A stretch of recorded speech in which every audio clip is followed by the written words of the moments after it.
Good evening, KBBT. Miss Lisa Washington, how are you doing? I'm doing great. How are you? Living the dream, living the dream. Be back on, doing a little, have a little conversation tonight with our main man. Seen a lot of hashtag Team Conant from some of the people who are supporting your boy from the Northeast. But before we get him on, Lisa, how has the tournament as a whole been from you? Overall impressions, stuff you've seen that you're like, that seems to be working every tournament, stuff you've seen that not a fan? I mean, not really. Like, it's been crazy because, I got knocked out first round. So I'm not happy about any of it, but it's fine. I was really surprised of the weekend before, I guess the Elite Eight, the outcomes of those. Those were crazy. I know. I'm happy Conant's in it and Blake Power. I mean, it should be an amazing matchup. Yeah, two very deserving guys. I've been surprised by two things in particular. One, how live events just don't work. My poor boys out there fishing live events with me. That's not going well. It seems every tournament this seems to happen. And then two, the North has really impressed me with not only like their consistency, but the size of the bags. Oh yeah, been really that has definitely shocked me just because, as down here in Texas, we talk about everything's bigger in Texas, and up north they just don't have that. But yeah, it has been crazy the numbers that they're putting up there. Oh yeah, and kind of the guy leading the charge on that, our man, Mr. Conant. What up, homie? What's happening, guys? How we doing? I'm good, man. I'm good. I'm ready. I'm waiting for Sunday. I'm getting excited for you guys. Seeing Blake Power posting some pics of some bigs. I'm hoping he's not wearing his fish out, but he is. Yeah, I know. All of hashtag Team Conant wants that. Oh yeah, Todd. This wasn't about the Todd Patrick said North always does well, go way back. It's not that they're not doing well. It's just the general size, man. I've been very impressed by how consistent that size has been for you guys. And I mean, Conant, you've really been on some good numbers, man. I mean, your best bracket, Yeah. your most consistent bracket. Had a couple slow ones there at the beginning, couple squeakers. Yeah. One was a live event, and then another one Mm-hmm. had some sort of grudge match going on at the time. I kind of had a fish where I didn't want to fish. Ended up Right. Do you feel like, as you've progressed further and further in the tournament, that you're able to get more dialed on your area, or has it just been it's getting right for you at the right time?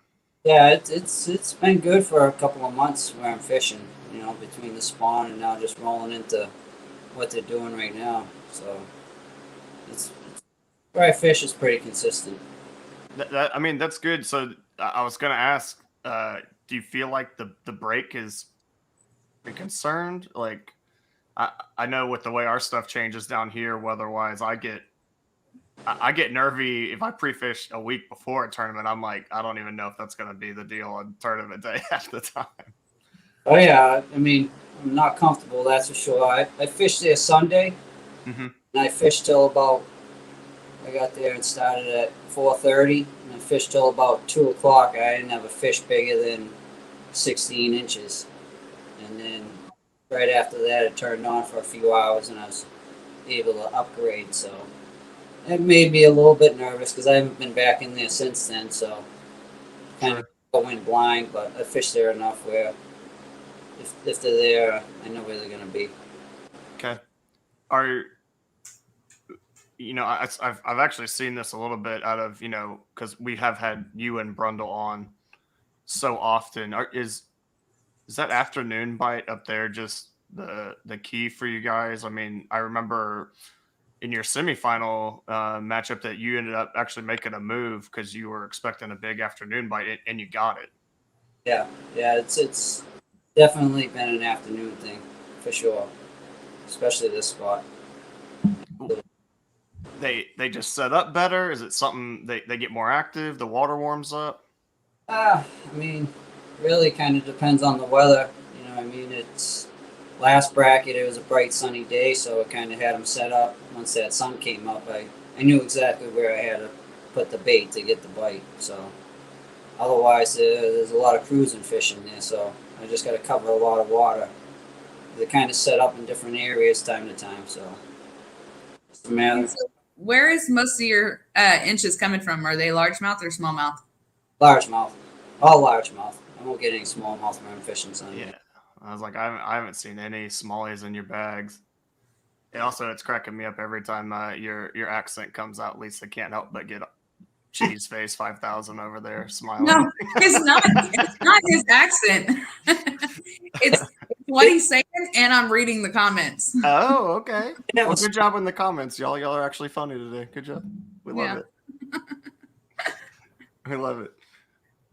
Matt, I know last time Brundle had to help you out, man, but a lot of people don't know that story.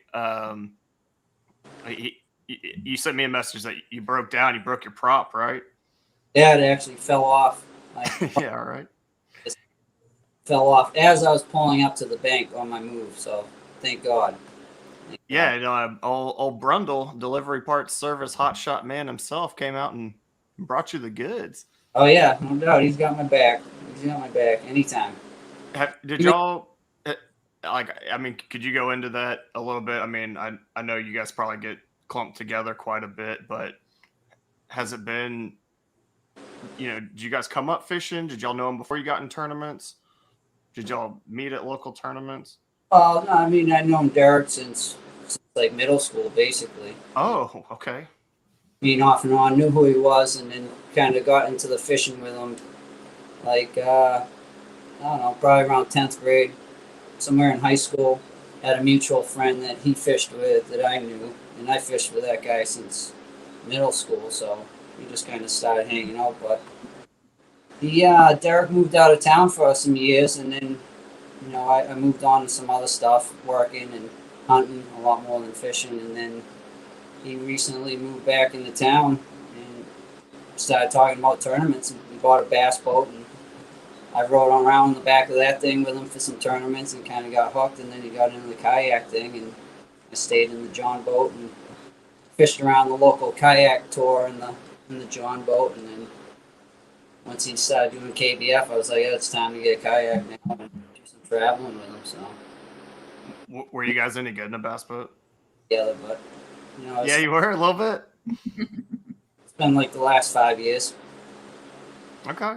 I was like, I mean, I know if I was certainly getting into bass boat fishing, I wouldn't want to be paired up against you two in the same boat. That's nightmare fuel for most of us. The underdog, he had like a 14-foot aluminum bass boat with a 40 horse. So, sometimes I had to get up on the bow to get it up on plane. Between everything, gas, gear, and everything. So, still a good time. Yeah, JR says, Lockerbie, my boy, who we went fishing. That was a good time. It says DB and Conant, it's a scary duo, man. It is. And y'all are going to get to see that in the teams tournament coming up, which they're signed up for. So if you want to try your hand at that, I was going to ask if they were together on the teams tournament. Might not want to bring that up. We got some a little irritated with that, I think. Mentioning names, Rob Brown, but everybody drops out.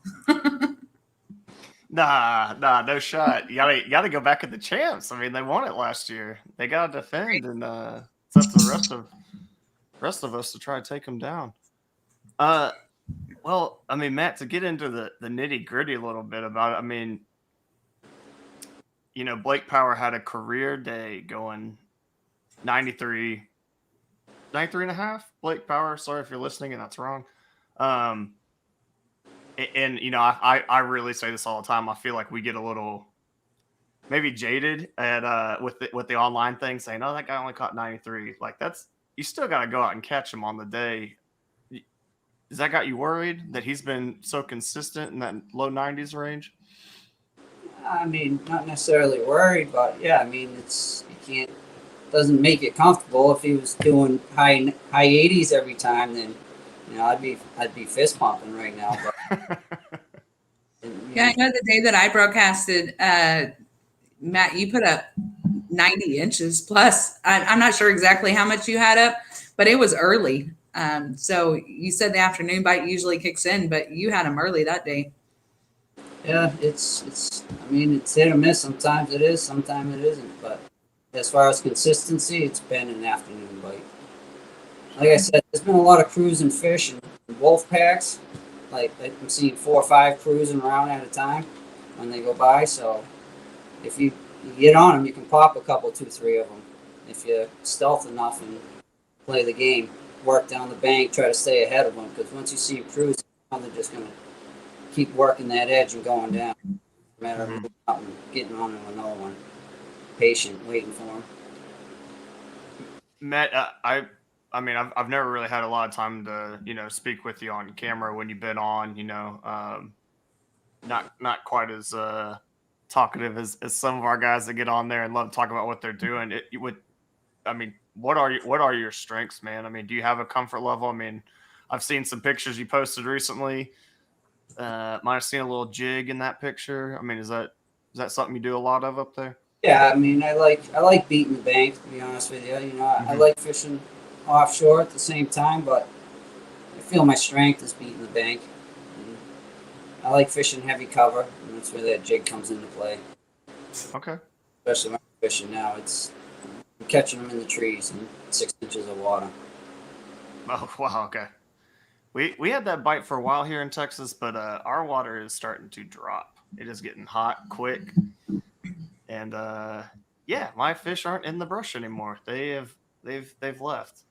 But JR and I went out, actually. I mean, I'll tell you all this. I think we caught most of our fish in 6 inches to 2 feet of water last Friday. And I mean, they were shallow still. And I love hearing that you guys are getting that bite up north as well, man. That's great.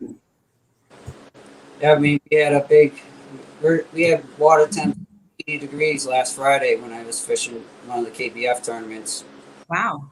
And I went back out Sunday morning and it dropped to 71 degrees. We had some cold wind and rain and it just dropped it right down. And that's the day I was getting all small dinks in the morning, so I kind of got a little bit nervous. And then it just, once the afternoon came, it warmed up to 2-3 degrees. Not much, but it seemed like it was just enough to get them biting again. Yeah, man. We certainly put it up in the afternoon. I wouldn't say a little bit of biting. I would say that's a whole lot of biting. You know what I mean? you went from mid to low 80s to mid to high 90s real quick. Yeah. Real quick. This pond is max depth is 12 feet, and you can probably see down 8 feet. So it's really clear, and there's not much vegetation on the bank. So when you want to get up shallow, they got to get up really tight. So, and then when you can see them in there, it's nice. Well, with the numbers you've been putting up, I imagine it must be because, like I said, man, I mean, just massive numbers coming out of you. I mean, 98 to take down Derek Miller, man. I mean, single day record holder. Our boy here in Texas, you know. Sorry, DM, but you got hammered, man. You know, I mean, that's Somebody else is on my side that day. That's for sure. Yeah, I think it was actually the lack of wind that was on your side here because we need that during the summer here in Texas, man. But worked out great for you, you know. And it wasn't like he made it easy on you, you know. Let's not color that any other way. It wasn't that you didn't have to do the business. It was a well deserved win in that aspect. It's just one of those days where everything's going right. I made the right moves and it paid off. Yeah, I forgot what that feels like. Lisa, you? Oh no, it's been a long time. Yeah, forgot about that. Started off the year doing a little bit of that, and then lost my way right quick. Yeah, it definitely happens. So, Matt, what is your air tips like in the day and evening, like consistently? Well, here we've been dealing with a heat wave, so we were at low 70s, and then it went up to the 80 degree over a week and a half because we had 3-day heat wave was, mid 90s. Today we got up into the 90s, but over the 4th of July weekend, it was lower 80s, high 70s, overcast, rain. So we kind of. What do the bass do up there in the north when that happens? What's that? What do the bass do in the north when that happens? Because down here, that's just normal. I mean, it kind of really depends on where you're fishing. Where I've been fishing particularly, it really hasn't been affecting them because it's just been so brief up and down. Like they might shut down in the morning or something and just back up again in the afternoon. So recently it hasn't done much, to be honest with you. Thank God. Yeah. Right. Yeah. I love that you call that a heat wave. I'm not sure if that qualifies for me down here more than just like a breeze. Yeah, right for you guys. Yeah, right. Matt, Van, outside of bass fishing, I know you said you like hunting. For those of us that are watching this and not listening to it on the podcast, you have a very nice looking deer behind you. I mean, so hunting's obviously on there, but like, what is Matt Conant doing when he's not fishing? Well, work. Okay. Basically fishing. I mean, before I probably 2.5 years ago, I used to ride dirt bikes competitively a lot throughout New England. And that's life for 10, 12 years before this tournament fishing. And then I started feeling it in the age, waking up and on a Monday after racing on Sunday, and you drag till Tuesday afternoon. And when I hit around 40, I started really feeling it. So, but besides that, I mean, really, I basically fish. If I'm not working, that's what I do. I got the kayak on the roof, and roof of the van. It never comes off, so I go right from work and I hit the pond, especially once the monthly KBF monthlies start. Mm-hmm. It's like a mission to just put fish on the board.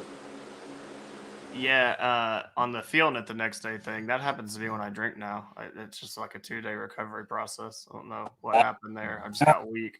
I'm terrible at drinking. I don't even mess around with it. Terrible. Well, that hurts me to hear, but if you come to Texas, we'll work on it. I'll put you in the training 101 and we'll get to cracking. Yeah, once or twice a year I get after it. Yeah, there you go, man. Okay, we'll make one of those times when you're down here, down south. All right. Hey, my man, appreciate that. You were talking about doing like monthlies and all that, or in your live events and KBT. Yeah, you get burnout, man. I mean, do you have that? Nah, dude. I mean, I was kind of upset I couldn't go fishing tonight because I had to come do this. Honestly, I'm supposed to take my buddy skid fishing, so I had to call him up today and tell him, hey, bud, we're gonna have to cancel tonight, and I'll take you out tomorrow after work. So I was looking forward to that, but we'll get after it tomorrow before that storm rolls in up here. Yeah, I was gonna ask you later about the weather you're gonna have this weekend, but to start, man, I love you get people involved. That's a great thing, man. I had the opportunity to do that this weekend in Austin with some of my friends that don't really fish. Take them fly fishing in a little creek, just a little 2-weight rod, some sunfish, a little dry fly, grasshopper, and man, they had a great time with it. That's awesome to hear you're doing that for young people, especially, man. Yeah, my buddy's youngest, he's you'll see him out here, dude. He wants to get a kayak, dude. They came by the job site the other day and they left, and they're heading down to the track to do some riding, and they got this little pond down there, and he hits it hard down there. And dude sends me a picture. He's got like a 20-incher. He's holding it up, and he's catching these lures. He gets after it. I love that, man. I love hearing that. And at the same time, while I love hearing it, Lisa, I don't know about you, but it makes me salty because I wasn't getting lessons from Conant and Brundle when I was 4 and 5 years old. Right? Oh yeah, this kid's a natural though, dude. He's out in the backyard with his bait caster, just casting away, casting in trees, just practicing. So he's watching YouTube videos and everything. He's got information for me. It's awesome. I love that, man. It is scary though. I see what my boy Ewing is, Virginia's boy Ewing is doing on the Hobie series, man. And it's scary stuff. All of us that grew up there wasn't all this YouTube access and maybe access to boats, or for some of us that started fishing recently, the gap is closing quickly. Oh, absolutely, dude. I remember back when I was his age, I fished every day, but I could walk down the river from the house and I'm hooking golden shiners on bread with little tiny hooks, and then kept bringing them in, putting them on a big hook and pitching it under the bridge. But I mean, these dudes nowadays, they can learn. I had to learn everything on my own back then. So, like you said, the gap, he's watching YouTube videos and he already knows all this stuff, the basics. So these kids nowadays, they got it good. They got it good. I'm telling you, man. I was throwing that like cream worm setup that had the 2 tiny hooks in it with the beads and the prop on the edges. I don't even know what that thing is, man. It was ugly though. Red and black power worms. Wait. Mm-hmm. My man. You know what's up. Way back. That's Lisa, you got like a childhood bait you just remember throwing and you look at it now and you're just almost sad about it? No, when I went fishing when I was younger, I went with my dad all the time and we used live bait. So I never really targeted any fish. We just threw the line out and sat and had fun, which was awesome. But I definitely love bass fishing. I would say probably like the first time in my life I ever targeted bass. We had this little neighborhood pond, and me and my brother would do basically what Conant was doing with the shiner, but we would catch the smallest brim we could and hook them through the back. And hurl them out in the middle of the pond. And we called it deep sea fishing, and just catch bass that were eating bluegills. So yeah, man, that was a thing, you know. So I relate to that golden shiner story a lot, man. Love hearing it. Blake Power says he loved the beetle spin. Dude, beetle spins were fire. Big fan. Conant, not a big beetle spin guy or what? No, dude, I've never thrown one of them in my life. Oh my gosh, really, dude? You ever hear of tenderheads back in the day? Nah, I've heard of it. Never mind, I'm not gonna go there. Go ahead. I was like, tender. That means something else in our modern day. So, but you go ahead. I don't know what that is. Explain it. What's a tenderhead? Yeah. Oh, it was just a small plastic with a single willow blade. You know, back in the day when you were a kid, that's what we threw power worms and tenderheads in this local river. Oh, okay. Yeah, that's like my cream worm I was throwing. I had little blades on the end, like a spy bait and a little beads. That was like before we knew what tackle was. You know what I mean? Oh yeah. I went through my childhood tackle box the other day, and it was, boy, I was dialed. Let me tell you, some crawfish spray in there and stuff like that. I was on them, boy. Let me tell you. Yellow body with black dots on the belly for the beetle spin, man. That was the juice, if that's what you're talking about. Jason Campbell. Greg Nozar says Helgramites live were the best. I don't. They're like a worm, I think. They're like a yeah, like a millipede. Like a centipede. Yeah. Oh, okay. They're like under the rocks on the river. You pick up and look at them. Okay, yeah. I've seen that. Who's saying that? Nozar? Yeah, Nozar says Helgramites live were the best. I'm not sure if Greg had a lonely childhood out there flipping rocks in the river or what was going on, but I don't know, man. I had heard about that. I like it though. I like it a lot. Conant, wait, your prediction for your and Blake Powers matchup, man. You got one for me? Man, I hate to throw the jinx out there. Oh, I know, but I have to ask, man. I got to. I'm confidently saying I'm going to be in the 90s somewhere. I'll say that. Like I put up 103 quarters on Sunday there, so that was the biggest bag I've ever put up. So, what is your biggest bag ever in a single day? That one. That one. Okay. Yeah, and I had some room for improvement there, so it could be good. This place, it's not a lot of numbers, but the quality of fish is good.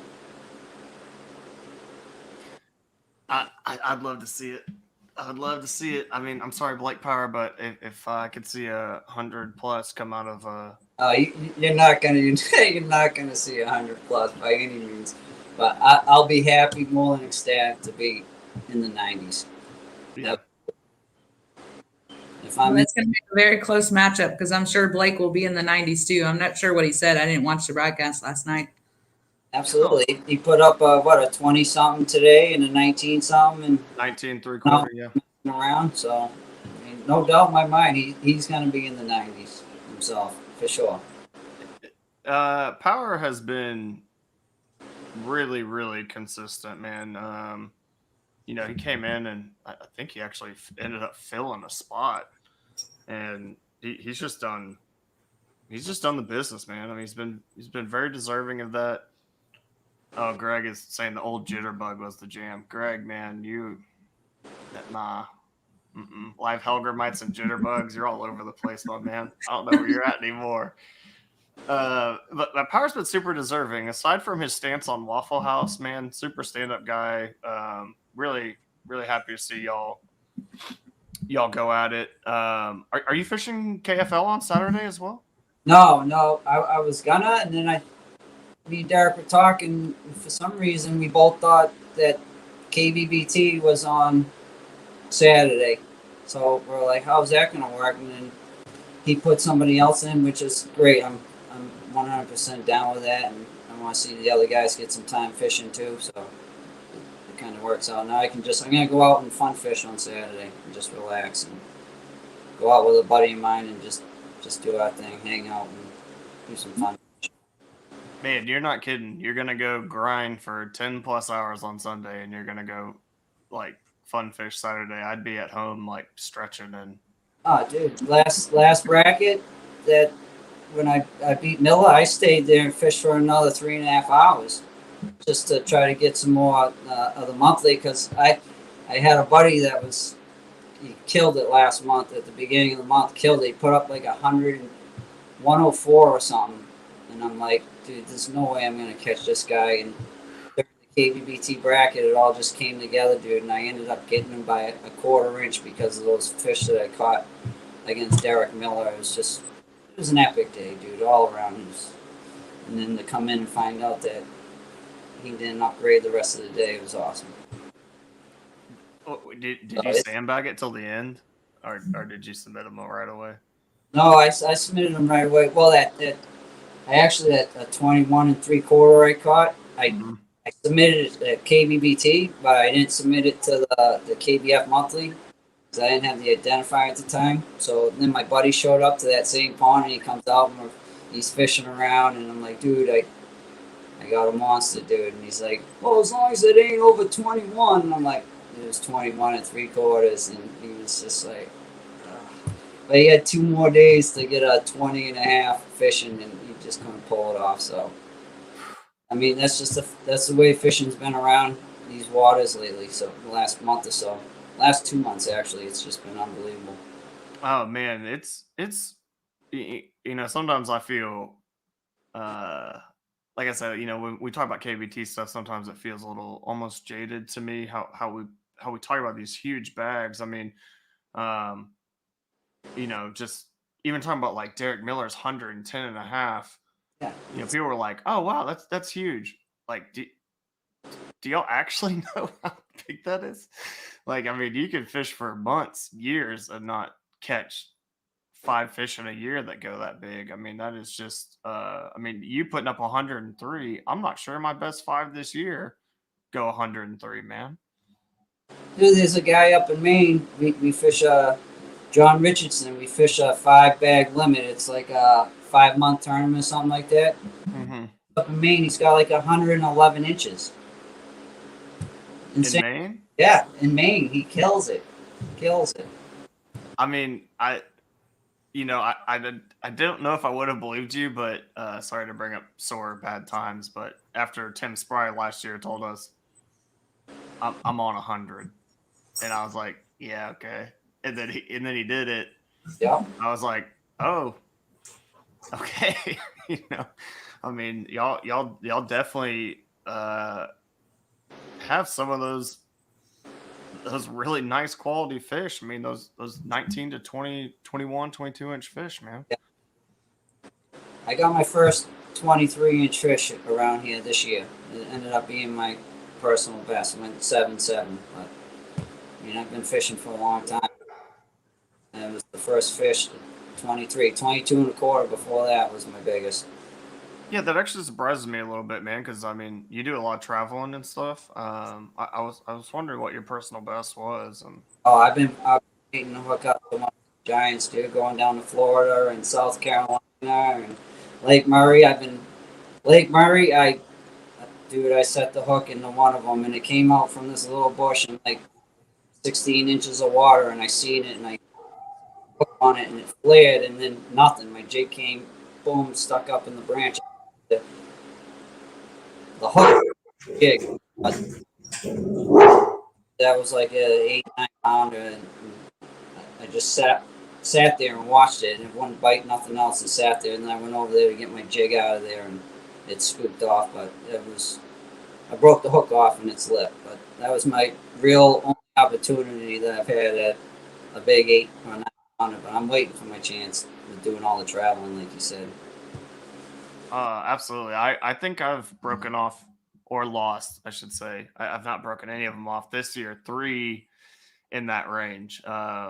My biggest is only a 7 something. I mean, it just started, seriously,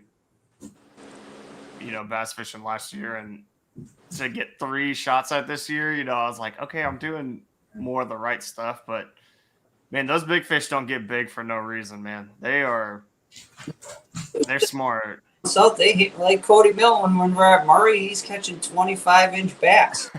It's like, I just want one chance at something like that. Just one, I'll take it. Right. Well, we do have some questions in the chat for you, Matt. I want to go through some of those with you. Says you won the Triple Crown, you win this. What else is next? Where do you want to go after? I mean, for people that maybe don't know your resume, would you explain to everyone at home and us that will listen to the podcast, like what is the Triple Crown, first of all, and then if you win this, what else are your goals, all that? Well, Triple Crown, that's the KBF when now that they have all the events during the same 3 days, the Challenge Series, the Trail Series, and then the National Championship. So the Triple Crown is if you win all 3 of those, and which I was fortunate enough to do last October down in Gunnersville with 3 days of a lifetime. I mean, I didn't have giant fish. I had consistent low 90s every day for 3 days, and it was where everybody else was. They'd be up and they'd be down, and I just stayed consistent, and it paid off.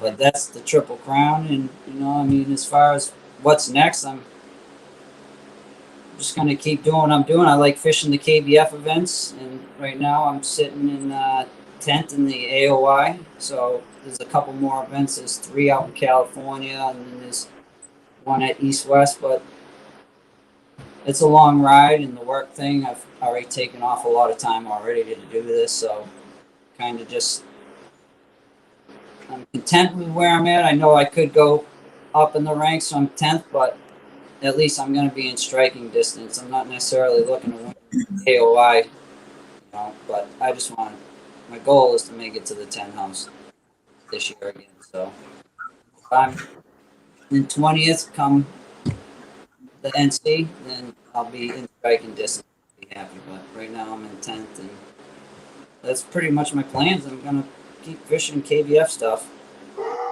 These KBF Excuse me, I'm so sorry. are awesome. That's fine. So Matt, you fish a lot, right? And I like to fish a lot, but I just don't have time. I just wonder, how do you have all this time? Do you have family, pets? Nope. Oh, I'm solo, single. Well, that makes a big difference. I mean, I got enough nieces and nephews, and so I'm just living it up, dude. I got 0 obligations. I got work, and my boss is off.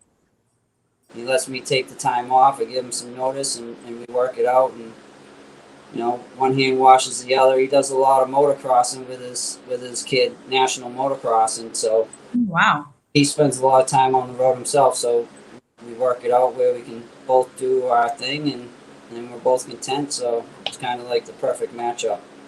Yeah, my boss is awesome too, but I got 3 dogs, and Yeah, well, I had a dog, but I had him for 12 years, and he passed away about 5 years ago. So that really opened up some time in my calendar for sure. Right. Yeah, I'm sorry about that, y'all.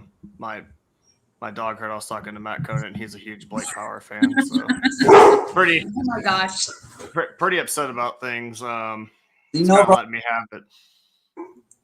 You said Matt Conant, and my dogs went crazy. It Yeah.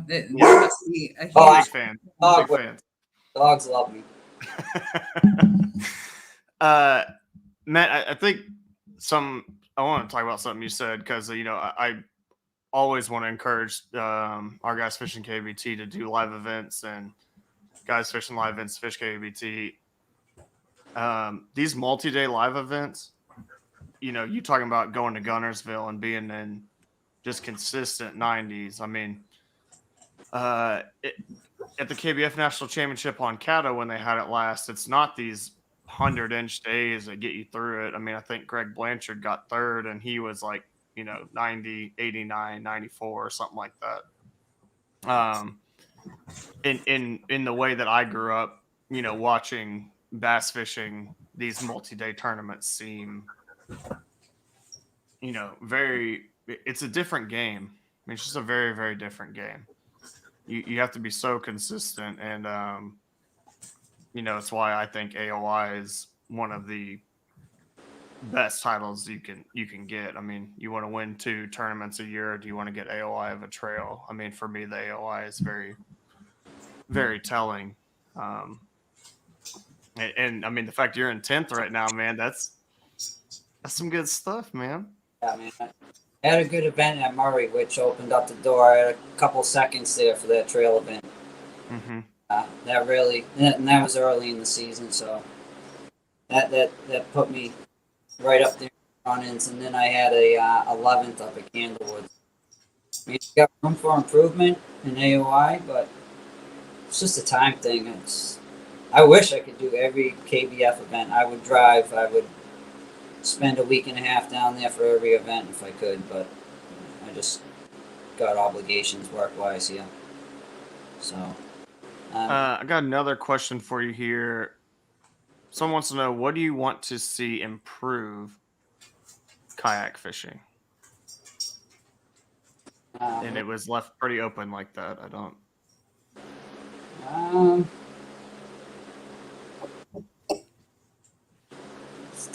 I mean, dude, from what I see in kayak fishing, I think it's pretty spot on, dude. I mean, you got so many different options.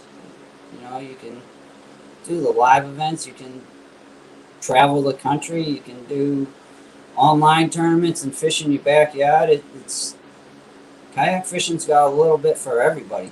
Whether it's tournament fishing or just go out there and have a good time. I mean, how many kayaks you see on cars now driving around? They're just everywhere.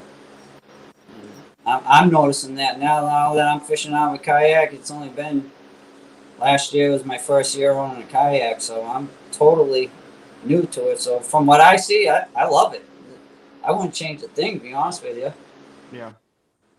Well, I mean, we do get a ton of, not only regarding KBT's format and the way that we do things, but even on live events. I mean, there are a lot of guys that talk about change, this, that, and the other things they want to see improved. And I mean, for my, what I would like to see, I would like to see more, especially on the national trail level. I want to see more multi-day events.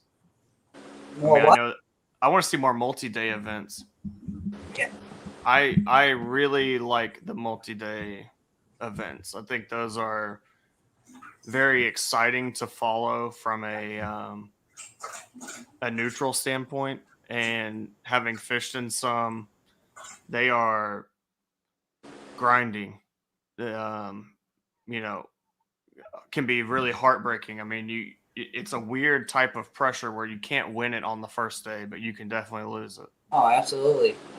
I haven't fished many multi-days just because KBF's just single days, but for the NC, dude, it was kind of nerve-wracking because you hit your spot and you're gonna fish your spot hard the first day. I'm not a believer in like, hey, dude, I'm gonna lay back on these things, and because you lay back on them, and then that 122 that you could have caught that day that's there leaves that night, and you come back like, oh, I'm gonna lay on, and then they aren't even there the next day. So I feel as though I'm gonna take advantage of the fish while they're there, and with a multi-day tournament, it's nerve-wracking trying to think like, oh, they're gonna be there tomorrow, because it's all right. It's been 2 days and they were there. They can't be there for a third day, and then they're there the third day and you're pumped. But that's kind of like my thing is, I guess you'd have to have more than one spot if you really were worried about it. So, but I haven't had much experience on multi-day tournaments, just the NC, and my spot held up all 3 days. I was fortunate. That's interesting to me. Lisa, have you fished a multi-day tournament yet? I haven't fished multi-day tournaments. No, not at all. But I plan on doing some next year. Yeah. What kind of said about like hammering down on them? It's so strange to me just how 50-50 it seems when these guys have great tournaments that some of them do what Conant does and just they hammer down and they're just like if it reloads it reloads, if not like I'll have to adjust. And then there's been other guys that have laid up off of them and ended up paying for it. Yep. It wasn't they had a bad tournament. They laid up on them and they came back the next day and they still caught really nice fish, but it wasn't enough to get them over the top. And man, My view on that is so a lot of the lakes that I fish are highly pressured all the time. So if I'm not fishing that area, somebody else is. It's not like they're just being left alone just because I'm not out there fishing. Mm-hmm. Absolutely.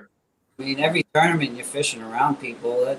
I try to avoid that as much as possible. I'll take a 4-mile ride to just try to get away from people. But the more I see it in KBF, it's a natural thing to have people around you. It kind of irks me, but I'm trying to learn and cope with it a little bit better. Yeah.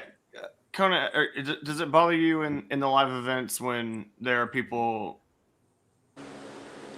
not necessarily team fishing, but just they're fishing an area together? Maybe it's to keep others out of the area or anything like that. I mean, is that foreign to you? Do you mind it? Not a fan? Well, I mean, everybody knows that me and Derek we fish together, but all these KBF events, dude, we don't fish together. Like, he'll go his way and I go my way, and just because of both of us, I don't want to share fish with anybody, even if it is my good friend. You know what I mean? We're here competing, and that's our goal when we go down there to begin with, is to not have to compete with each other for these fish. So we'll both just go off in our own direction and do our own thing. You might talk about how you're getting them or whatever, but we're not fishing as a team where like, hey, dude, I'm on them. Come on over here, dude. It's like, dude, I'm on them over here on these. I might be getting them on these trees and this much water, and figure it out, dude. You know what you need to do to make the adjustments, and vice versa. You know what I mean? So. Yeah, to be fair, I think there's because I hear of it, like I've heard dudes say, oh man, I wasn't getting nothing until Bob called me up and told me to get over here quick because the bite's on, and then he goes over there and gets his limit, which is to each his own, but that's just not how, I see a lot of people like at the NC that everybody thought Derek got third and I got second, so a lot of people automatically assume we're fishing alongside of each other. I dropped the dude off 15 minutes down the interstate from where I was fishing, so. I didn't know any of that. I was just asking. Rob Bagnona, he finished what, in 11th, I think it was. We dropped him off like an hour down the interstate, so that dude was sitting on the side of the bank at like 3 a.m. And then he was sitting there till about 5 p.m. when we finally got everything rounded up and picked him up. So we go down together, but we don't fish together. As far as the team, Awesome. I don't know. Is there even a rule against it? I don't even know. Oh, no, I solely brought that up not because I had even heard any of that. I brought that up solely because when I started fishing national events, like at local events, like when I started, my cousin, who knows very little about bass fishing, especially when he started, he's like growing into it now. But like me and him would go to a lake we never fished before, and I was just like, hey, you want to hang out and fish? Sure. Like that's kind of what me and him would do, just hang out and fish and kind of like learn together. Yeah. And so after I got through my first season and was just fishing all the time and all this, when I got to the national level, I was like, this is going to be just every man for himself. I've seen these bass fishing shows where Mike and Kevin Van Dam are yelling at each other. Like, I gotta go find my own stuff. I'm not talking to anybody. And then I was like, oh wait, nope. Nope. we're all talking like it's dock talk, shop talk, and then there's guys that are fishing together. You know, maybe not the same area, but you know, similar patterns, stuff like that. And so I was like, oh, okay, like it's still fishing, and I mean, you're seeing it more and more now in the boat world, right? Like when certain groups of guys do well, it's like they all do well. Like maybe they're just sharing info, or maybe there is some of that kind of where you're talking about where it's like, hey man, if you need some fish, you know, come over here and pick up my scraps or whatever. But I ain't a fan of picking up anybody's scraps. So tempting as it is, if he's got 5-pounders over there, you know what I mean? It's like, dude, what's the glory if you can't even find your own? You know what I mean? I hear that. I mean, there's definitely some of that. You know, I think it's a cool part of the kayak community that there are so many guys that are willing to share and help other anglers grow, you know, especially on the new, when there's guys that are new to trails. I mean, I do love that part about our community. That guys say, hey, you know, let me come out and show you some of the techniques I'm doing, or these are the type of things like target, stuff like that. But I was just wondering because like I haven't fished a ton of KBF stuff. So I didn't know, you know, if you saw a ton of that, but I fished the Hobie side of that, and that the first tournament it took me by surprise, and the second tournament I was like, you might have to get a little more into that sometimes to keep it competitive, especially when you're traveling. Oh yeah, way out of your area. I mean, dude, there's groups of dudes that share intel like all the time, every time. I mean, it's obvious of who it is, but whether it's lifelong friends or kayak buddies, fishing buddies, but you know, everybody shares intel with. You know, they got their own little knit group. You know what I mean? So it's part of the game. Yep. Yeah. A lot. I mean, and like a lot of the dudes are willing to give up information at all the time. You know, like down at the 10, Jody Queen's telling us tactics on chatterbait tactics. The dude's, you know, he's the master of the chatterbait, and we're competing against him. But at the same time, he's telling us what he's getting them on, and hey, you got to throw it like this. I'm marking it like that, and this much water, and along these banks, and so like I said, everybody's willing to share. It's a good community. I love that. I love that. And man, Jody Queen straight hammered down here in Texas, man. Oh my gosh, dude. Dude, down everywhere he goes. I know, man, but in Texas, can you imagine losing with 109? Yeah, that's a tough one to swallow, right? Dude, that ain't something easy to swallow. We got some Conants questions. We got some Conants coming in for your questions here. Sorry. We got some questions coming in for you, Conant. Excuse my spoonerisms. They know no bounds, no ends. People want to know. So, like, when you made it in kayak fishing with like sponsors and all that, was it when you won the Triple Crown, or were you gaining traction before that, or when you won the Triple Crown, was it like Matt Conant? Yeah, dude, nobody knew who I was. Yeah. I had a couple fourths. I think I had a 6th, and I had a 10th last year. My first one I went to in South Carolina. I took a top 10, so I was like, man, this is pretty cool. So I mean, once I hit that NC, then that's when, you know, the name came up and people knew who I was. And you know, I was going down with Derek, and people were walking up to Derek recognizing him. So I was like, man, this dude's in some stardom here. You know, people know him, and then it was once the NC hit, that's what popped.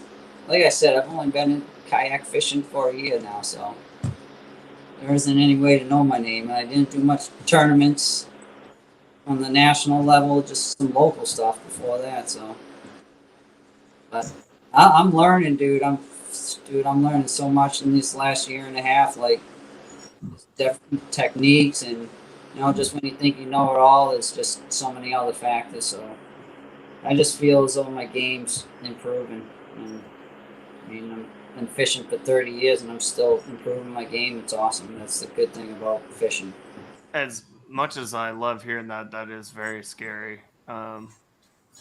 hear you say that, but I think that is a good reminder for anybody like watching, listening, whatever. Like, you can't be stagnant in this sport, and I love that about it. You always have to be growing, changing things. I actually Blake Power wanted to know if you rock that big swim bait game like DB, and Very, yeah, very little.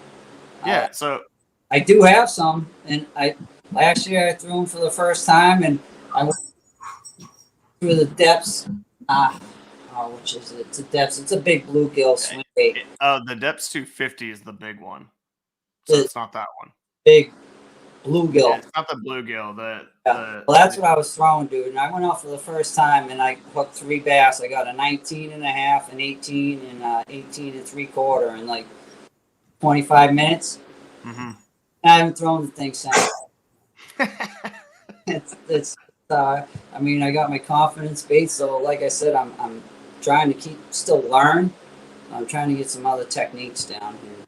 The swim bait just hasn't caught my attention. DB keeps catching them on them, though. It's gonna, trust me. I mean, it's like it's so weird how there's like these steps, right? You take, and it's like when you start fishing tournaments. I mean, I tell every new guy that starts fishing tournaments, I'm like, you need to throw a wacky worm.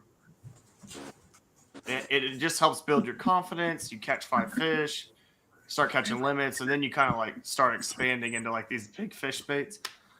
Lisa, what's happening, girl? Are you okay? I wish it was that easy. Like, I do not throw wacky rig because I do not catch on wacky rig ever. I think I've caught 2 fish in my whole bass fishing career, which isn't that long, but still on a wacky rig. I just don't think that I have the patience for it. I don't wait long enough. I don't know what it is. I mean, I do well on drop shot now, which I've always said that I would never throw. So maybe wacky is the next step. When I fish wacky, you say patience. When I fish wacky, I'm fishing fast. I'll cast it to some. I'll give 2, 3 twitches, 4 twitches, nothing. I'm yanking that thing out of there. Next. But you don't let it fall? Do you use weighted or what? I mean, how many times you cast in there and all of a sudden you pick up your rod and it's there? It's usually like pretty quick. Not with wacky. No, that's the deal. No, that's the deal. When I do it, some of the other guys in East Texas that do it, the People's Champ Clifton Allen, when he does it, I throw it, gets the initial fall, hop once, no bite, reel back up, throw again. Like, it's fast. It's not you don't have to fish them slow. And even when last year I drop shot a ton. That's all my wife does is drop shot. I tell her to power fish it. Like, she throws it down, I'm just like, just drag it and shake, drag, shake, get it back 2-3 feet, pick it up, get it out. Like, yeah, with my drop shot, I do not fish it slow at all. I throw it out and I reel it in, and I throw it out and I reel it in. Usually I get a hit before it hits the bottom. And it's the same thing with the wacky girl. They eat it on the way down. Apparently I'm throwing it in the wrong spots then. All right. Well, me and Matt will talk about some things. We'll send you a game plan. Okay. Get you all lined out. And then the next bracket, I'm going to beat both of y'all. I won't be in it because I'm judging. And for that reason, I will never be in the brackets. Okay.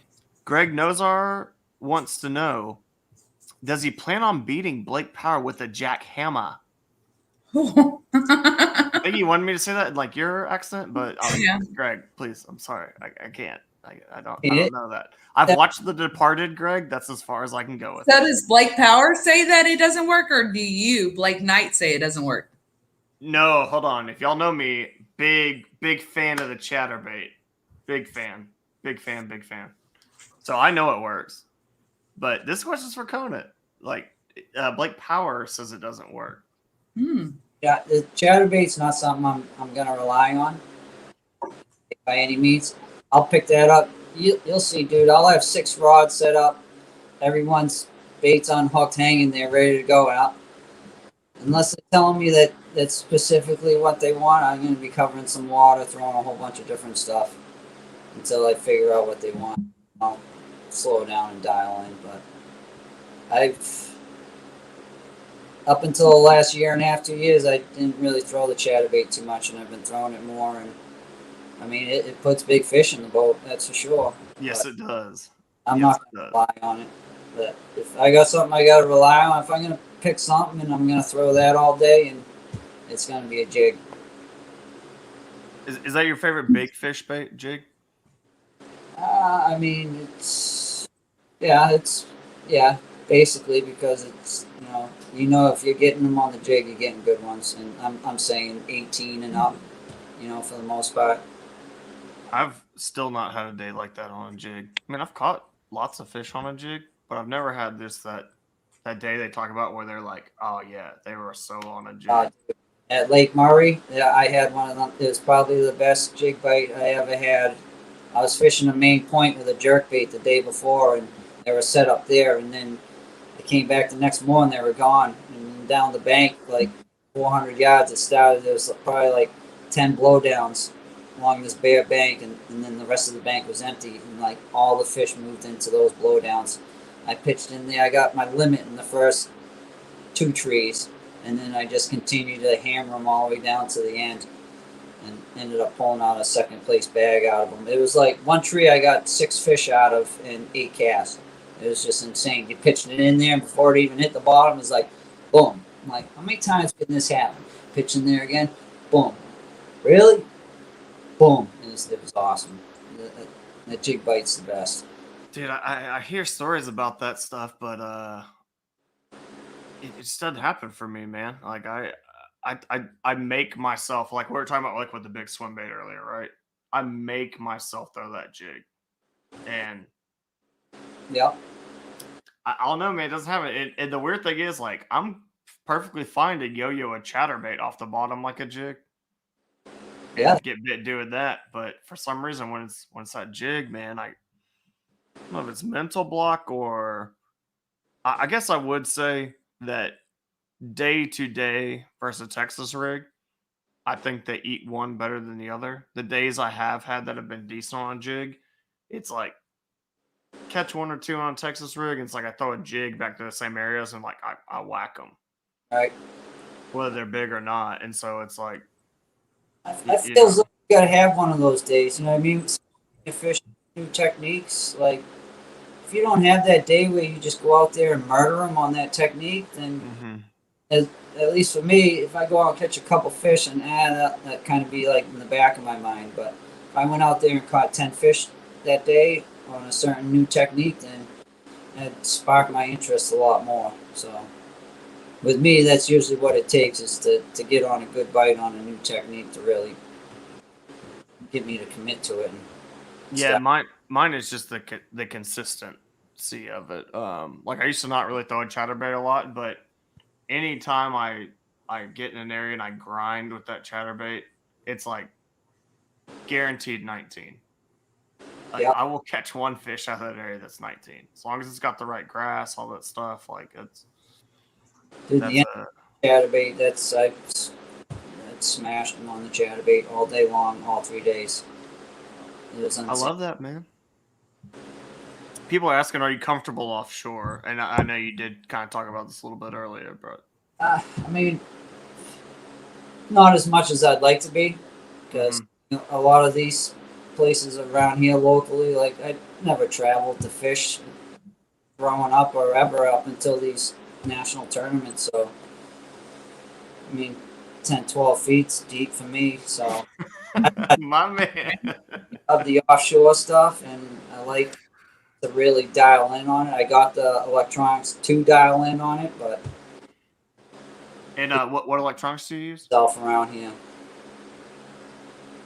What's that? I said, what electronics do you use? I run the Garmin Okay. Eagle Map Ultra. It's funny. I was talking to Jim when we had our matchup on Fairfield with them, and he was talking about fishing offshore, and I'm like, "Well, are you fishing offshore?" He said, "I can't reach the bank with my lure, so yes." Yeah, I was like, "Huh? Okay." That is an excellent point. I think a lot of people think offshore means 40 feet. whatever, like No, super deep water. It doesn't. There's a lot of times where, when I'm having offshore success, I'm in 6 to 15 feet of water, 300 yards from the bank. It's like a big rocky point or a big hump or something that comes out. It's not deep. That's not what makes it offshore. It's just, I guess, what the name well, not in implies. Texas. Yeah, we really don't have deep water up here. Yeah, I mean, I got buddies, dude. That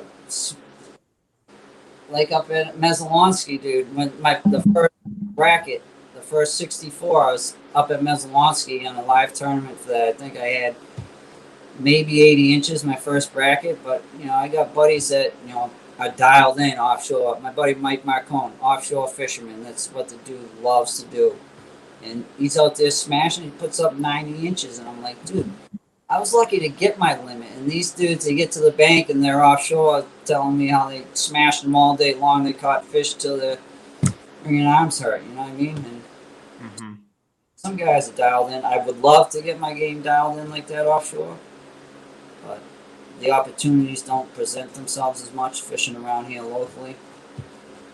Right. So the area you're fishing, you said it's like 12 foot deep, see 8 feet down, and you called it a pond. Yeah. Like, what does that mean? Because like for us down here in Texas, a pond might be, I don't know, a couple hundred acres, maybe something small like that. That's what it is around here. We have 365 ponds in the town I grew up in. So Wow. average is like anywhere from 200 acres to maybe 800 acres. Maybe some of the big ones might be a little bit more. But we don't have real big bodies of water. I mean, we go north up into New Hampshire, Vermont, and Maine, then you get into the big lakes. You know what I mean? Does it translate well for you when you travel though? I mean, we talk. At least Greg and I talk about this sometimes, like about on the national scene, they seem to think certain areas of guys travel better. Maybe certain guys are more versatile. Maybe this area breeds this type of angler, that kind of thing. I mean, do you feel like those ponds you're getting kind of get you adept to what you encounter at other larger lakes, or is it just the same thing? It's just bigger bodies of water. No, I mean, I think I benefit from it because I think the way I fish back home is kind of like the way I fish all these tournaments I've been going to.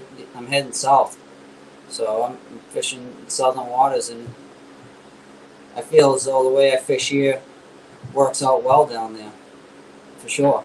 For sure. No doubt, if you're shallow and a power fisherman, that that works out well, my man. That's the good name of the game. I mean, I went up to Lake George last year, and that's an offshore bite. Like 90% of the guys went offshore and were fishing smallmouth. I stayed inshore. Day one, I think it was either a fourth or a sixth. I got fishing largemouth, where everybody else is fishing smallmouth, but it came back to bite me because day two was my bite wasn't there, so I pretty much beat up all the neighborhood fish that were there. Oh yeah, yeah. If I go north, I'll try to still stay inside and fish that shallower water, but I need to improve my game for sure. Yeah, I was wondering how you felt about that because I got to travel up to Broken Bow this year for a Hobie, and it was a highland reservoir, and I was like, it looks like I'm over 140 feet of water right now.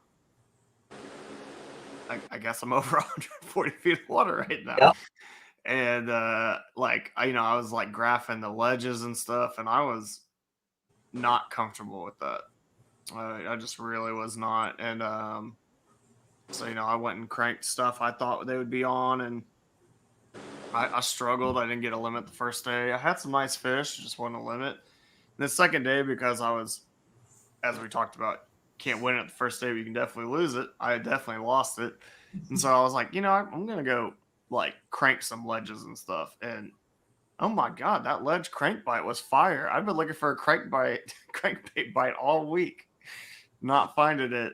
And I finally got out of my comfort zone and went and did that. And I was like, That's what going to all these national events kind of forces you to do too, is get out of your comfort zone. And sometimes it's bit me because I've purposely tried to get out of my comfort zone and gone down there and try to do other things, and I've struggled in practice, and then I've gone back to what I know I can do and what I like to do and what I'm comfortable doing, and it's paid off. I've gone like Murray. I tried all this different stuff, and I caught one fish in 3 days of pre-fishing, and then went out in the 2 days and got 2 seconds. So I just had to resort back to my comfort zone. But going in these, it takes you out of your comfort zone, so it's good for me.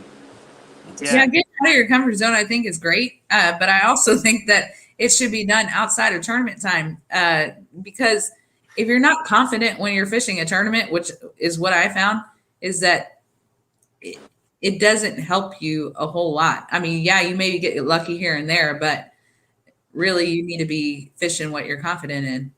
Oh, there's a fine line there too. You got to know when to pull the plug. Yeah, it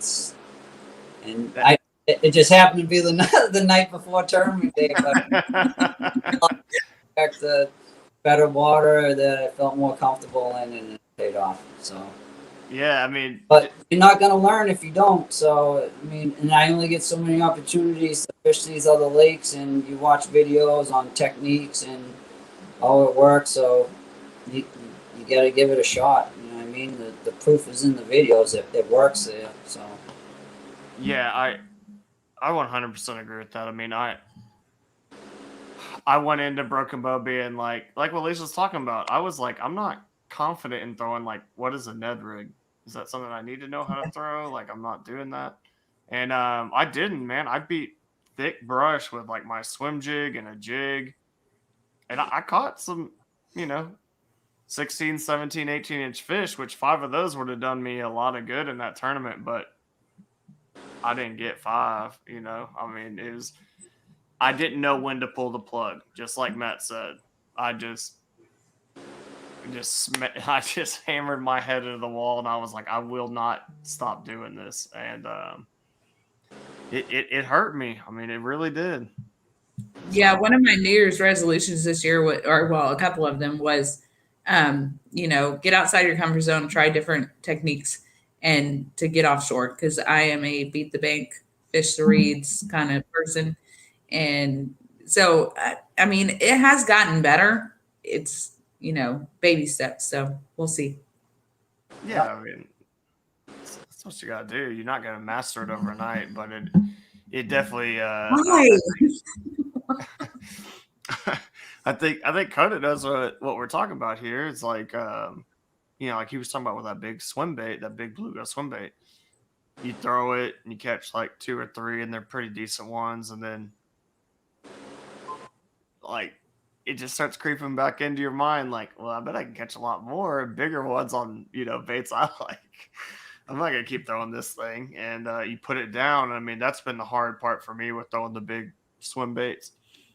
Like, I love doing it, but God, there's some times where I've been out throwing it, and it's like I throw it the first 2 hours of the day, and I'm just not getting bit. I really want to put it down. At the hook, dude. You know what I mean? And you hear all these dudes, I went out 8 times and I didn't hook nothing. I'm like, bro, if I go out 8 times and skunk, I'm just going to hang it up, because that is enjoyable in my book. Whether you're throwing a $900 swim bait on a $1,200 rod and reel comp, I don't care, dude. It's not fun if you're not catching fish. Well, I mean, I don't know. I like fishing no matter what. I went out this weekend and I intentionally only brought 2 rods, one with a frog, because I want to learn how to frog fish. And it's not that I can't do it. It's just that I can't set the hook, and that's fine. It comes with practice, whatever, the right rod. The other one was a punch rod, because where we were fishing was lots of hydrilla mats. So those were my 2 options. That's all I took. And I didn't catch any fish, but hey, I had fun. Right, but you're also working on new techniques. That whole swim bait thing, dude, is like it's hit or miss. Like this, I don't know. I mean, you can catch giants on them, but The swim bait thing is really interesting, and it's kind of why I love doing it. You will be amazed at the fish that will follow it. oh You yeah, will see some absolute giants follow it from an area where you did not think there was an absolute giant, and you're like, yeah. wait a minute, like, okay. I mean, so when you're fun fishing, it is a very good tool to know if the areas you're fishing are good, and and when they do eat it, man, oh god, it's cool. I mean, it's really neat. Sure. We have a very important question for you though, Matt, from Steve O'Brien. He wants to know, Oh God. what is your go-to sandwich? And I'm pretty opinionated on this, so I'm gonna let you answer. But Pop Tarts. That's What? a go-to lunch deal while I'm on the water fishing. Pop Tarts. I don't pack a lunch, dude. I barely even drink water while I'm out there. Like if I'm Pop Tarts. no, I know I said Pop Tarts. I thought we were Yeah, talking I about was like, what did he sandwiches. say? No, I thought we were talking about sandwiches. Like We this are. doesn't have to be fishing related, Matt. Just your go-to sandwich. oh my Reuben. Oh, my man, dude. I love a Reuben, dude. Love a Reuben. That's my boy Steve. I thought he was talking about while I was out fishing. Well, he did say that Pop Tarts were not a sandwich, which I do agree with. While there may be filling in the middle and maybe two pieces of toasted bread with one with icing on it, I Yeah, can't. it could be a jelly sandwich. Yeah, you could call it that, but I'm not going to. And then there was another question knowing what kind of flavor Pop Tart you like. Strawberry. No. That's a good one. No. I'm a chocolate fudge kind of person, but Oh, when it comes to Pop Tarts, but strawberry's good too. I'll do strawberry. you know, you can't discriminate on that, but What do you got? it in terms of like a Pop Tart flavor, dude, I've not had one in so long, but I always love brown sugar cinnamon. Ooh, no. No, I'm sorry, I'm not judging you. Really? No, you can judge. Oh, no. Go ahead, judge up. I'm not a brown sugar kind of person. Like I like brown sugar on my meat rubs, but as far as like consuming as a sweet, Yeah, my boy Steve O'Brien said brown sugar, cinnamon, or bust. My man, he knows what's up. We also got Campbell saying blueberry is the bomb, brown sugar is the bomb. Okay, y'all, I'm sorry, I won this one. Lisa, go-to sandwich, my not go-to Pop Tart. sandwich? Yeah. I'd have to say just ham and cheese. What? Chopped ham. You can have any Chopped sandwich ham. you want. Do you want ham and cheese? Yeah. I mean, on the water? Well, okay, wait. No, we're saying any no matter sandwich what, right? you want. Not the only, Anywhere? not the only Then one. a BLT. BLT? Okay, I like Yeah. those. Yeah. I'm a Cubano guy. Medianoche, whatever you want to call it. But Cubans, and then Reubens are number 2. But big fan of the Reubens. I just I live in Texas, so our Reubens are not quite up to the quality of the Northeast, if you know what I'm saying. Yeah, dude. I can admit it firsthand. The world is getting smaller with YouTube. And we don't have many Waffle Houses up here, but Praying for you, brother. Oh, we got people saying spicy Italian sub, bologna. Sorry, I almost said bologna. Bologna and mustard on the yak. Matt Linseman, praying for you, man. Please bologna, isn't that asses, lips, and hoofs or something? You know what I mean? My man, you know what it is. But Yeah. Matt's about that. Rodney Kenneth is an oyster po' boy. Hey, man, Rodney. Look, whenever you're ready to go to New Orleans and hit up that po' boy life. Well, I'm you know in. what? That's a good sandwich. Yeah, it is. It is, but we don't got those up here in Dallas. We're too bougie for that, you know. Right? There's a couple places down here that do them, and they're really good. I love that. Well, Brian from Rays is supposed to be joining us here in a minute. He wanted to talk to Conant. He said, just a couple minutes. The kids need some McDonald's. So, Matt, I'm sorry. Hey, I had McDonald's for lunch. Well, good for you, Lisa. Yeah. We love to hear that. Oh my Yeah. God. Okay, people love this sandwich conversation. Apparently. Oh, hey, there he is. Uh-oh. Mr. Brian Whitehouse, welcome. How you doing, What's man? happening, man? Oh, I'm just Hi. drinking some wine and talking with the hermit Matt Conant. What are you doing? Oh, we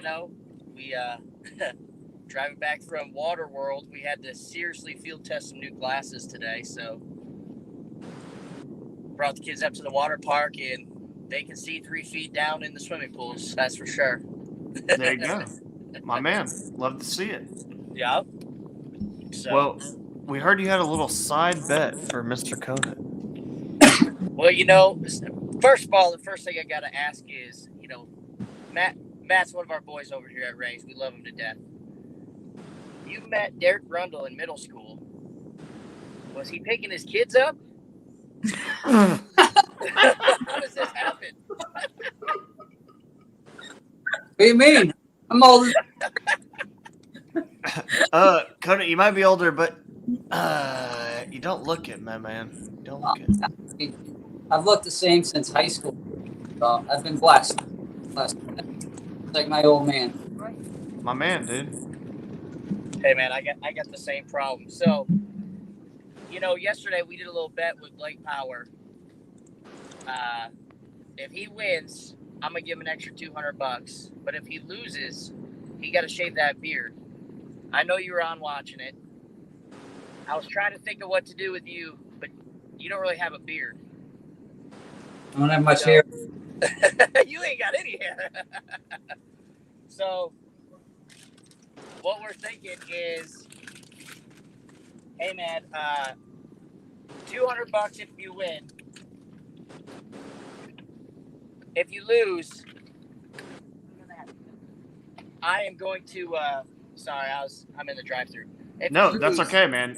This stream brought to you by McDonald's and Ray's Eyewear. Hey, it's my daughter's birthday today. She just turned 11. It's my son's birthday in a couple Aw. days. He's turning Happy 9, birthday. Happy birthday. McDonald's, what could be better for little kids? Absolutely. So, $200 if you win. If you lose, the entire bracket of the national championship, you got to wear the T-shirt I send you. I'm not going to tell you what it is. All I need to know is what size you are. I'm going to drop it down a couple sizes. I'm going to send it to you. And you got to wear it on. You got to wear it live for every round that you go through. And if it's cold out, you got to wear it outside the hoodie or whatever you got on. And be on camera. Well, yeah, you got, Take pictures, post, I'm just covering all bases here, Brian. If you didn't state that, he might try to snake out. share it on Facebook. I'll take the challenge. All right, man. Like Derek follow you around live feed on Facebook. He can do that if he wants.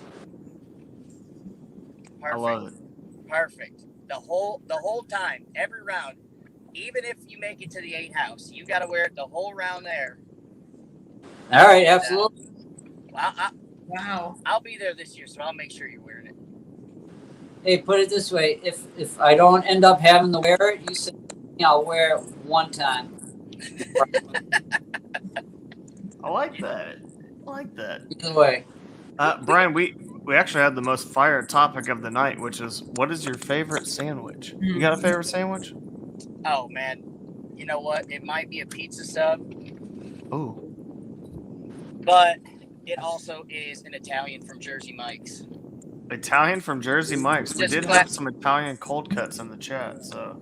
Just straight up classic Italian. Tons of vinegar, tons of oil, double meat, double cheese. And I'm not a rabbit, so leave all the other stuff off. My man. Love to see it. Yeah. Well, Brian, happy birthday to your daughter, and happy birthday to your son in a few days, my man. Yeah, absolutely. Happy birthday. Happy birthday, y'all. I hope y'all enjoy it, and you crush that McDonald's. You maybe go a little harder on your dad next time on the tab, but you'll get older and that will happen. So. I got to tell you, Blake, the worm that you're thinking of is a do-nothing worm. The purple one with the white stripe in the back, and it's got like a 4-inch leader and the weedless guard hooks. That is in my kid tackle box. It was a do nothing worm, and I think I caught about 9 million bass on it. And I used to sneak out onto an old folks retirement home and steal all the bass out of their pond and put them in a cooler and take it back to my house and restock them. I don't know if that's something illegal, but they were out there fishing, so I was. I don't know what to think about that right now, Brian. I'm gonna have to evaluate what you've done. Well, in the state of Texas, technically, you're not supposed to transport one bass from one body of water to the other. But I'm in Texas, so it's all good. yeah. But what the game wardens don't know. Hey, man. Everybody in Michigan had a do nothing worm and a jitterbug. That's what we had. Well, Greg knows I backs you up on the jitterbug, my man. He does. But y'all have a great time. Hope she has a great birthday, man. Awesome. And looking forward to that side bet. Love to see it. I love to see it. Matt, man, we have kept you long enough. Man, thank you for all your insight and answering your questions. Best of luck Sunday. Any sponsors you'd like to thank, any people you'd like to thank that have supported you on the way? Aside from Terry Brundle, we know that you want to thank her, obviously. She's been a huge supporter. She's been here every week rooting you on. Yep, absolutely. All friends and family. I got to thank New Canoe, Motor Guy, Bertolis Rods, Rob Richards. He's actually just texted me today. He's got 2 new rods coming up for me for Championship Sunday, so I'm pumped they're going to show up just in time. And that's about it, man. I don't have many sponsors. I keep it low pro and keep it nice and quiet. And, I like to represent the people that I actually their equipment and have faith in. So I'm not all about just the numbers when it comes to that sponsorship type stuff, So sure, man. Understand that. Any people personally, Well, I mean, my mom and dad. My mom's my biggest fan, dude. She's always texting me while I'm out there fishing. You know what I mean? So yeah. That and the rest of the fam, they've all just gotten into it after that NC, dude. It's just been like every tournament they're all into it, watching the results and everything. So it's just been a great thing. It's brought all of us together in another little way. You know what I mean? So just friends and family mostly, dude. And anybody that's in my corner representing, and all the guys up here in the Northeast that got my back, and that's about it. Well, you got plenty of supporters in the Northeast, man, and you got plenty of supporters in the South too, man. Yeah. Also, KBBT. You know what I mean? Without them putting all this stuff on, we wouldn't have somewhere to go and compete and meet all these new people, meet you guys, and it's awesome. Every time I go to somewhere new, I run into somebody that I've met online and just get to put the face with a name, and it's a good feeling, good community. Reminds me of the dirt bike community, dude. When I was racing, they're willing to help you out at any given time. Drop what they're doing to help you out if you're in need. So it's awesome. I love it, man. And obviously, thank you for the shout out. Huge thank you to Ray's Eyewear for all that they do for us and for all of our anglers, really. It's just really, really neat what they do for the anglers on a personal level. Brian is very giving in that sense, and very invested in what you guys do and the show y'all put on, man. And that's what I'm looking forward to on Sunday. Brian's a big supporter of the Maulers too. That's our KFL team. So Brian is the man. He contributes quite a bit to the team. So we love him for that. Love it. Lisa, prediction? Okay, so I have one question before I make a prediction, okay? Yeah. So you said something earlier in the broadcast about Blake's stance on Waffle House.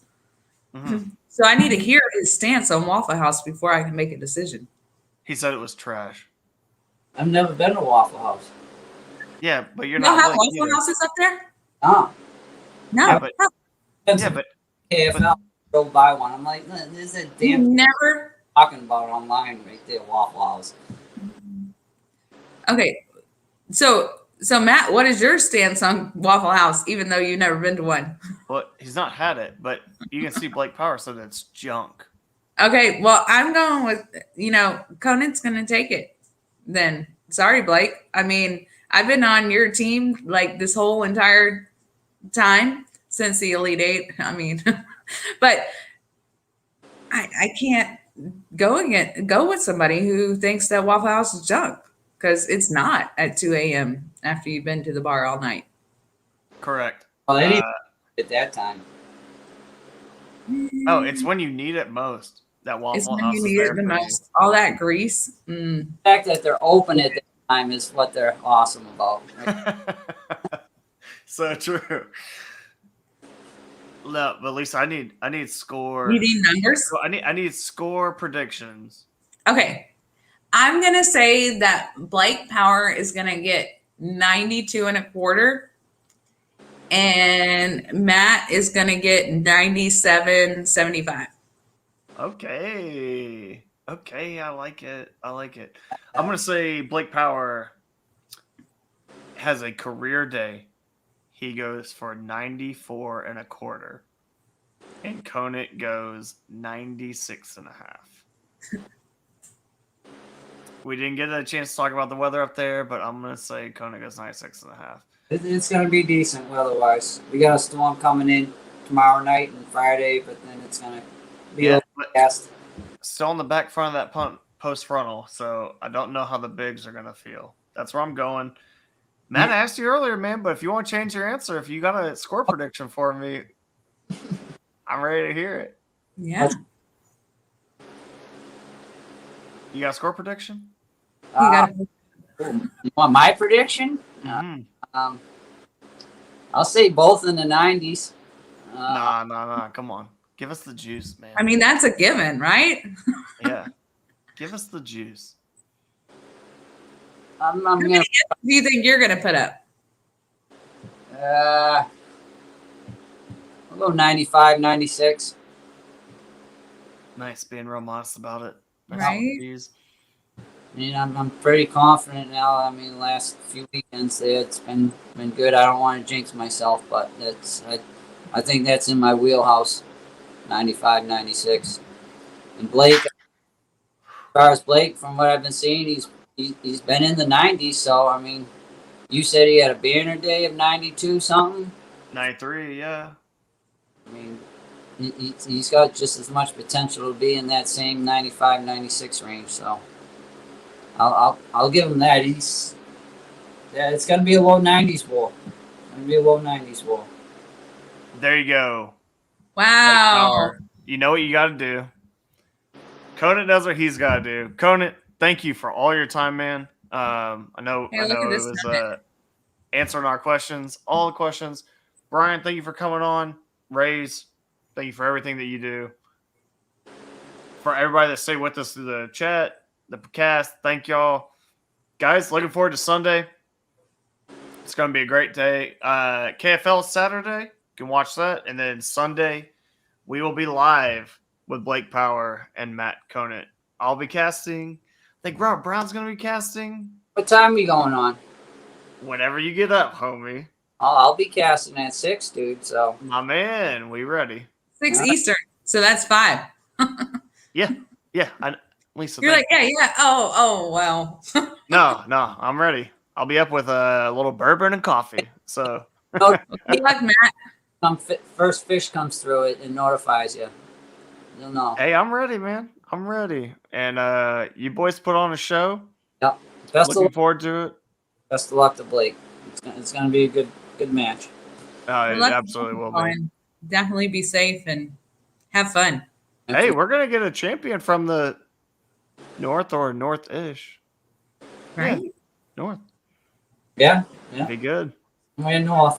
That's for sure. Love to see it, y'all. Hey, thank you everybody for your time. Thank you. I'm out. Lisa, Bye. any parting words?